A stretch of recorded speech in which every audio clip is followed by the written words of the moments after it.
মাকে কেমন করে বাচ্চা চেনে, কিভাবে মায়ের গায়ের গন্ধে বাচ্চার কান্না থেমে যায়, এগুলো কি আল্লাহ পাকের আধ্যাত্মিকত্ব মারিফত নয়, পরিচয় নয়?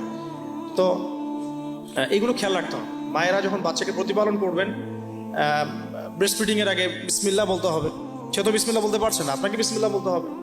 হ্যাঁ, তাকে ঘুম পাড়াবেন ইসলামিক নাশিদের মধ্য দিয়ে অথবা সূরা তেলাওয়াতের মধ্য দিয়ে, কেরাতের মধ্য দিয়ে সূরা ইখলাস পড়ে ঘুম পাড়াবেন। তাকে ঝাড়ফুঁক করবেন, তার গায়ের মধ্যে এত কিছু বেঁধে না দিয়ে তাকে সকাল সন্ধ্যা ঝাড়ফুঁক করবেন। এবং কয়েকটা দোয়া আপনি কন্টিনিউয়াসলি করবেন। আমি বলে দিই দোয়াগুলা।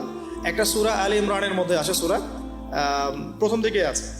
সূরা আলে ইমরানের শুরুতে একটা দোয়া আছে যে রব্বি ইন্নী নাযারতু লাকা মা ফি বাতনি মুহাররারান ফাতাকাব্বাল মিন্নী ইন্নাকা আনতাস সামিউল আলিম। এটা একটা দোয়া। আর একটা এটাও সূরা আলে ইমরানে আছে প্রথম দিকেই, যে রব্বি হাবলি মিন লাদুনকা যুররিয়াতান তাইয়্যিবা ইন্নাকা সামিউদ দুআ। এটাও একটা দোয়া আছে সূরা আলে ইমরানের প্রথম দিকে।